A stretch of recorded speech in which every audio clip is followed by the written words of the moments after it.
I'll never forget April 2nd, 2007, because that was the day that my life changed. It was about the afternoon time, and I was leaving from school, going to the gas station, and then heading back to school. And at the gas station, I saw this guy that I was kind of talking to, but not really. Just thought it was cute, right? And so it was raining that day, and I'm just like, okay, are you heading back to school? He was like, yeah, I walked from school from here. And it's not that long of a walk, maybe not that long of a walk. Maybe it was about 15 minutes. So I was like, I'll just give you a ride. It's raining, You gotta go to the same campus. He's like, okay, cool. We were in a class together, so it was whatever. Um, we had exchange numbers, didn't really talked, but we had planned on, right? But so we're headed on the way back to school, going down a two-lane street, and I'm bumping my Lloyd. What was that song called? It's all I really wanna. I get it, shawty. That's what it's like. Get it, shawty. Get it, shawty. I remember trying to do the dance in the car, right? But it's raining real hard, so I'm just like, man, let me go ahead and focus, right?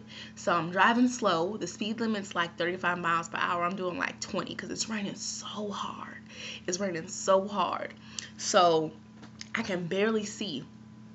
So I'm driving about 20 miles per hour, and it's like I said, it's a two-lane street, and the street, I didn't know it was flooded, right?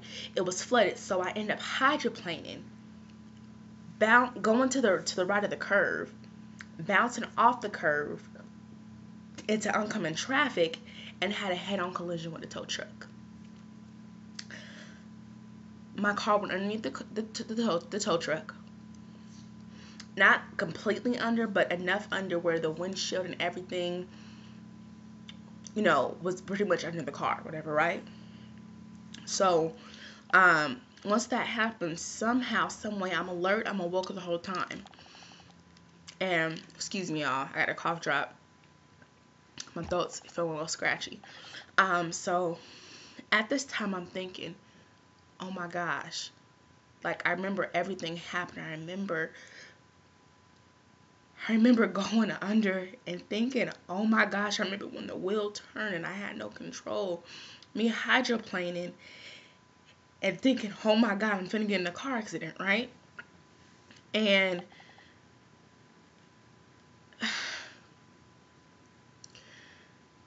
I remember after it happened just like that. And I'm sitting there like, oh my goodness. I can feel a little pain in my left arm, and I reach for my left arm because I feel it hurts, and it just looks swollen, right? And I lift up my arm like this and place it over my lap, and my leg is hurting, my right leg, and I think my leg is broken. Now, prior to that, I've never broken any bone in my body, right? No bone in my body ever. So I think only thing I did was spring a finger, y'all. You can see I'm not flipping y'all off, look. But if you can see, my finger is crooked, right? I did that when I was like, my brother, he slammed the car on the door, and I think that was the only time, like, my finger got sprained, right? I was like in 4th grade. So, back to the story. I remember sitting there, and my friend was in the passenger side. He didn't have a seatbelt on. I remember he hit his head, and his head was bleeding a little bit. And him kind of freaking out, coming to, and I asked him, I don't remember his name. Like, I had just literally, I think I had put his name in my phone, but really didn't know. Like, we kind of saw each other in class, kind of, oh, you look cute, I look cute, okay, whatever, let's exchange phone numbers. That was it. We had never even talked on the phone or anything like that. And so I remember looking at him. I can't remember his name right now because I don't even know his name. I can't remember his name. I remember looking at him and asking him, hey, are you okay? And he was just like, yeah. And he, like, you could tell he was disorientated, right? So I had a sunroof at the top of my car. You guys, I had a 2002 Dodge Avenger. So it was a pretty nice car. And I had a sunroof, right? So I remember him stepping on the seat my seat in the back, not on me, but on the back, getting out the sunroof, right? And I'm thinking, what the heck are you doing? You know, where are you going, right? You're leaving me, right? So I'm sitting here and I start to cry. Because I'm just like, oh my gosh, I can't believe, you know, what just happened to me. My leg is broke. I'm crying. Like, tears are coming out my eyes because I'm scared, but I'm not boohoo crying, right? I'm just like, oh my goodness, okay. When he got out, like, I'm like, okay, I'm alone. So, I don't know how many minutes went by, but I see people outside, and I can see people looking in, and I'm saying, help me get out the car. The guy's trying to open the door, and it won't open. So, I'm like, okay. This total stranger comes in from the sunroof and comes in the car. And I can see my phone now on the passenger side on the floor. And I'm looking at my phone. Push number 2 and call my mom. You know, my mom was a number 2 speed dial, so we had speed dial, right? Push number 2 and call my mom. So he's push number 2, he calls my mom, and I'm just like, Ma. Then I hear her voice. I'm like, Ma, I just got in a car accident, and I immediately just start pouring down the crying, just pouring down. She's like, what are you talking about? And I said, I had a head-on collision with a tow truck, and I think my arm is broke, my leg is broke, and I remember the sound in her voice like she was breaking down. And so the guy, he's on the phone, right? He gets out the car. He goes back outside the car, but he's talking to my mom, right? He said, I'm going to talk to your mom and tell her where you're at so you can get here, right? So, not knowing now, I found out after, but the guy stayed on the phone with my mom the whole time till she got there. I think she was about 15-20 minutes away from where I was at. And I remember him getting on the phone with her and talking to her, getting out the car, and he came back in and said, okay, I'm right here. I can't get you out, but we've called 911, they're on their way. So I'm sitting here like, okay. And he just kind of just let me know that he was there. This total stranger. I wish I knew who that was to this day, right? But I remember him getting back out the sunroof, right? I'm just thinking, man, can I get out the sunroof, right? But I was in the seat, you guys, and I had this big scar. Thank God it's not there anymore, but I had this big scar going from here to here from where my seatbelt was, because I was driving. Where my seatbelt wasn't, it was a really bad burn. And I remember him there. And then I remember I hear the ambulance, and I hear the fire trucks coming, and I'm just like, oh my goodness, right? Oh my goodness, this is really happening, right? This is really happening. And he stayed on the phone with Mom the whole time till she got there and gave my mom my phone and everything. And I remember the fire trucks came and the people in the ambulance, and they all came. They were trying to get me out the car. They busted out the window of the passenger side all the way, because it was already pretty much done, but they busted out even more, and they couldn't get me out the car. So then they had to use the jaws of life to get me out the car and take out the whole front of the car and the steering wheel. Like, they had to do so much, and they moved fast though, and they had to put this blanket over me because they had to chop this thing off and get me out of there, right? And I remember I told the guy, I was like, I think my arm is broken, my leg is broken. He said, okay. And I remember they finally got me out. They moved me on the gurney, put me up. And I remember asking the paramedic once I was in the car, and I was like, is my insurance going to go up after this? And he looked at me, and he was like, that should be the last of your worries right now. I said, oh, okay. And he laughed, and I laughed too, but I'm just the type of person that, okay, I made it through this. Okay, what's next, right? So let me think about everything else ahead, right? So I get to the hospital, and I remember seeing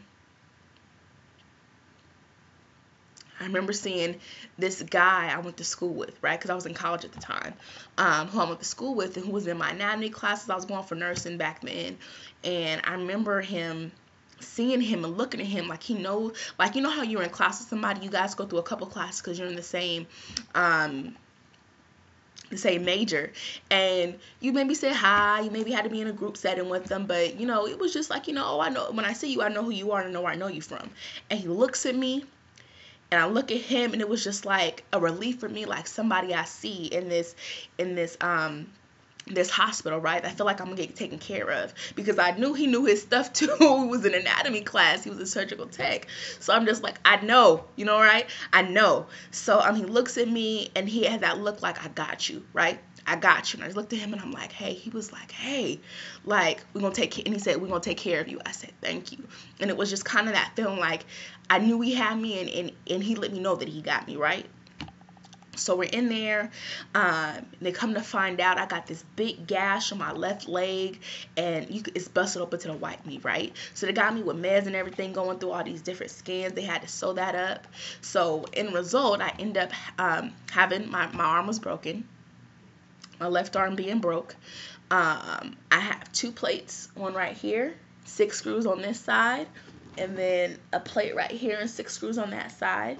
I have a metal rod from my thigh to my knee, 2 screws in my knee. And I have a screw in my heel. 2 screws in my heel, my right ankle, and I broke all my left toes. No internal injuries, thank goodness, right? But I learned how to walk again. I was in the hospital for a month.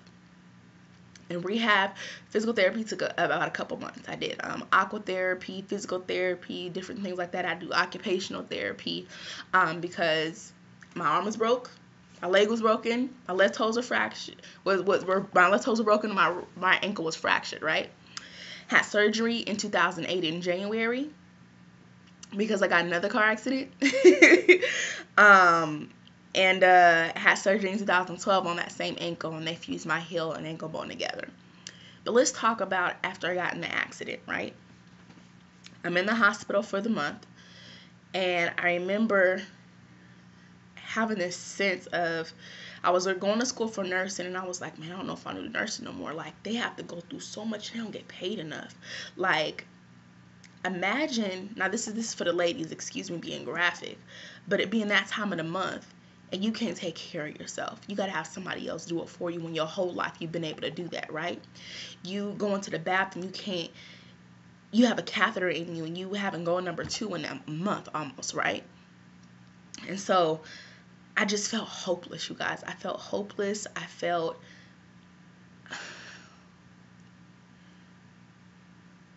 just felt worthless. I felt like I've been this independent person for so long, and now I have to count on somebody to wipe my butt because I can't do it. Like, what the heck, right? So I remember me getting home. I was still living with my parents at the time, and my brother and sister, my mom and my dad, and everything. I was just upset. I was asking God, why did this happen to me? I was mad. I was 18, living I would say a little fast life, just a little bit, going to the clubs, hanging out with some friends maybe shouldn't have been hanging out with, doing things I probably shouldn't have been doing. Was going to school, had a job, worked for the school district, but still wasn't doing the right things, right? And I just asked myself, why was this happening? Asking God why, and just being angry that I had to depend on people to do stuff for me. So I became very, very evil, I would say, to a certain extent, with just being mad, right? And you got to be careful what you wish for, right? Your thoughts. Because at the time I remember thinking, man, I don't want nobody to do nothing for me. They're going to get an attitude when I ask them to do something for me. And I was just saying this in my head because I've just developed this independence about myself and everything I was doing. And, money for anything. I had my own money, I had my own car, and I never relied on my parents to do anything for me for the most part since I was about 15. And I've been 18 at that time now, right? I had my first job at 15, so now I'm stuck in a position where I have to rely on somebody, and I just felt like it was the end all be all. And I remember one morning we were going to church, and I just got tired of my brothers. I didn't want to talk to nobody. I didn't want to talk to anyone. I didn't want to be bothered. And my sister was talking to me, just asking me something just simple. My brother was talking to me, and I was just ignoring them. I would just ignore them. They asked something, I just ignored them. And my parents were saying, why do you have that attitude? Why are you acting this way? You always ignoring them. I'm like, I don't want to talk to them, right? My brother and sister, And it's my brother's now 21, my sister's 22. So, and at the time and I'm 20, I'll be 27 next month. Don't get me counting the age difference, but you get the drift, right? We about 4 or 5 years apart, right? Between my brother and my sister. And I remember we were driving down the freeway on the way to church. And my parents, I'm in the front seat with my mom. I'm in the front seat, my mom's driving. And my dad and my brother and sister in the back seat because I had all this stuff going on. You know, my leg is broken, my toes broken, my arms broken. So I need room. I'm in the front seat. I can't be in the back seat with my, my brother and sister. And we're on the freeway. And I open the car door.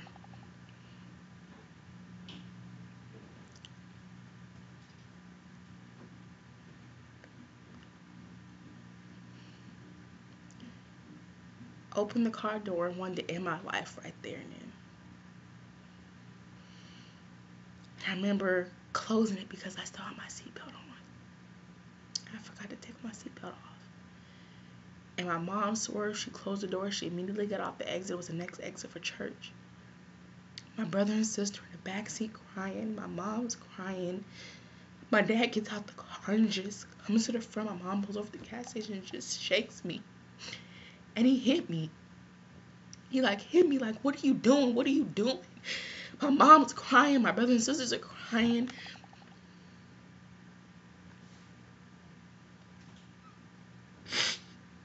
I want to end my life.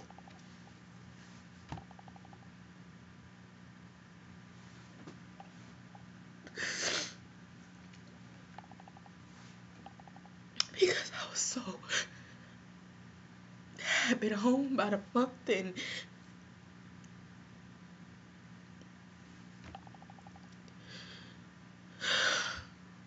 I felt useless.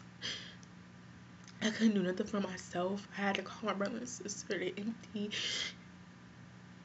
the little bucket when I used the bathroom, and they got an attitude sometimes. And I just got tired of depending on people for some things, and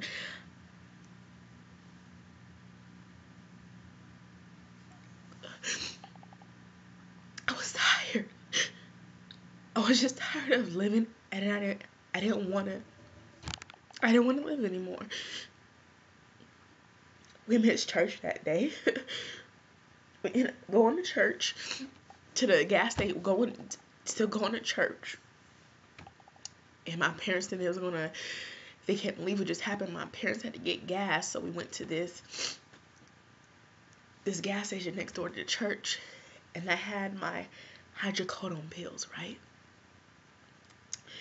And if I couldn't open the door, they were yelling at me, why would you do that? Why would you do that? And I was just so mad. I was crying, and I took those pills, and my mom went to get gas on the side of the car, and I popped the pills.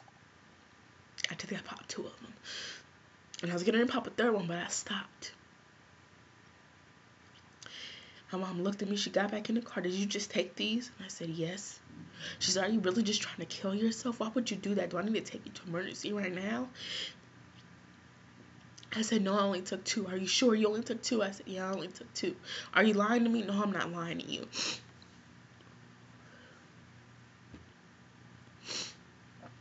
Church was about over by then. We was already late. And we went and talked to the pastor. The pastor prayed over me. They told him what happened, and he just prayed over our family and me.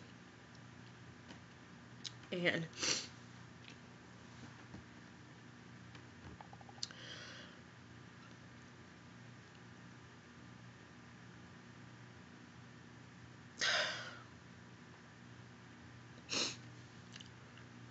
I felt stupid. I made that decision, right? That I made a decision I wanted to end my life, and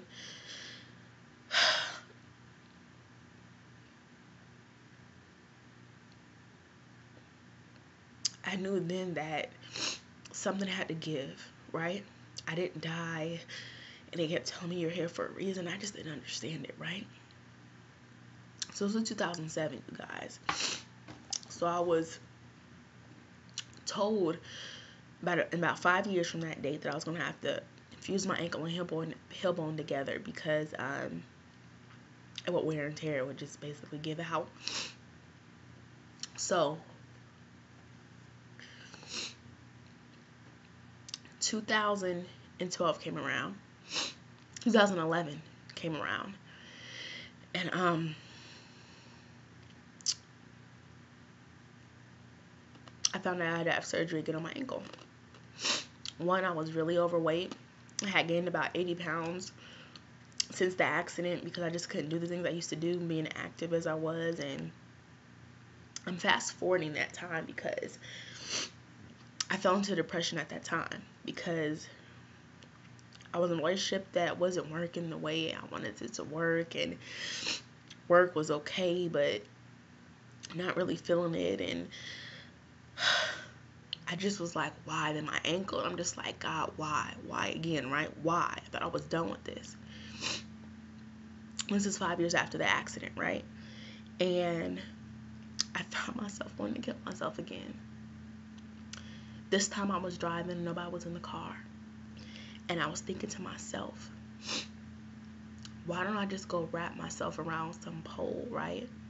I don't want to get in an accident with nobody because I don't want to hurt anybody else, right? I don't want to cause harm to anybody else but myself. So why don't I just wrap myself around a pole, run into a wall? I remember my ex calling me, asking where I was, and I'm like, I'm ending my life. I don't want to do this. Well, my ex found me before I did it. Because I was on the phone with them before I got to wherever I was going to find out I was going to end my life at. And they called 911.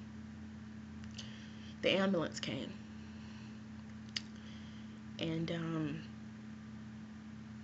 my ex explained what just happened, kind of, and why they were called. And so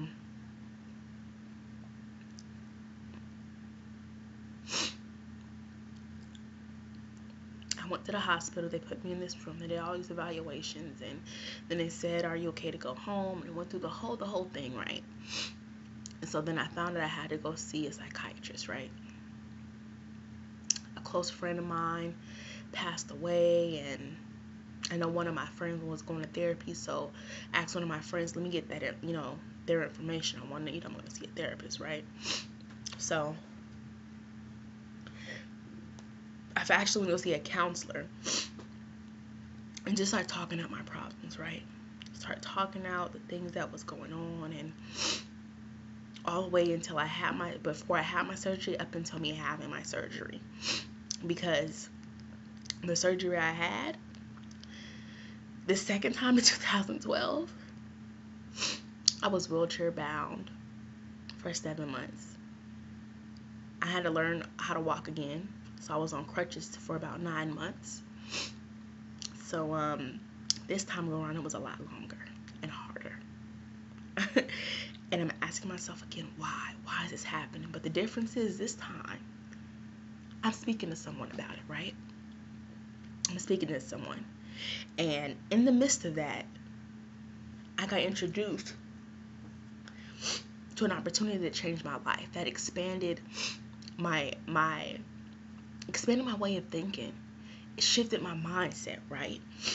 And it was in 2012 that I realized that, okay, I could be more than what I am right now. I could be more than what I am being right now, you guys. And it's been a journey.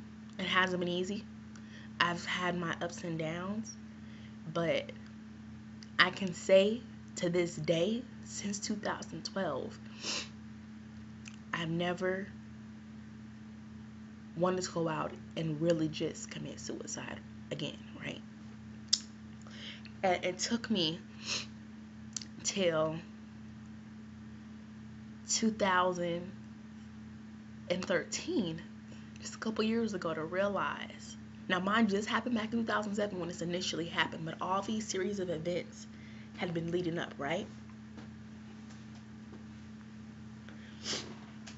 It took me all the way to 2013 to realize that I am here for a reason. I am here to carry out my mission here and living life. Everything that I've been through is a result of who I am and what I am becoming. And everything that I've experienced, all of the tests, are just a part of my testimony. To know that I am here, that I keep pushing, that I know that I didn't die.